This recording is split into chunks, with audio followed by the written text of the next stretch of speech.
আসসালামু আলাইকুম। আমি ইঞ্জিনিয়ার মোহাম্মদ মুক্তার হোসেন।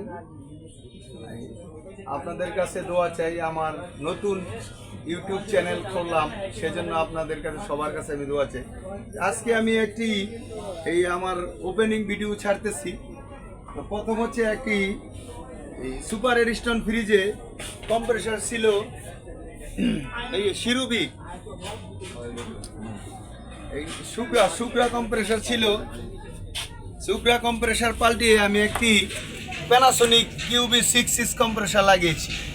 এটা আগামীকাল রাত্রে লাগিয়েছি, রাত্রে 7টার সময় গ্যাস চার্জ করে গেছি। তাই সারা রাত্রে চলে ফ্রিজটা কীরকম কুলিং হয়েছে সেটা এখন আমি আপনাদেরকে দেখাবো। এই এখানে ভিতরে এই বডি সাদা হয়ে গেছে, এই মালামালগুলো শক্ত হয়েছে।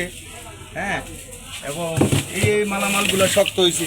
এটি যদি শক্ত হয় তাহলে বুঝতে হবে যে এটা ডিপে কুলিং অ্যাকুরেট আছে। তারপর আমার আরও বিস্তারিত জানতে হলে আমার এটার ভিতরে থার্মোমিটার রাখতে হবে। সে থার্মোমিটারে যদি মাইনাস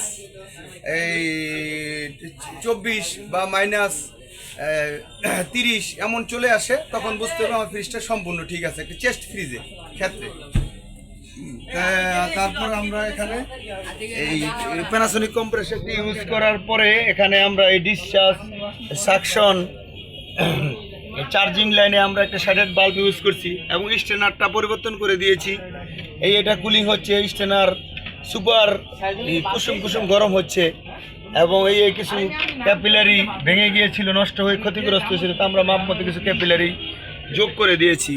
যোগ করার পরে এটা কমপ্লিট হয়েছে। একটা এই রেফ্রিজারেটর চেস্ট রেফ্রিজারেটরের ভিতরে এখন এই গ্যাস প্রেশার আছে মাত্র 4-5। হ্যাঁ, তো এভাবে একটি ফ্রিজ সম্পূর্ণ করতে হয়।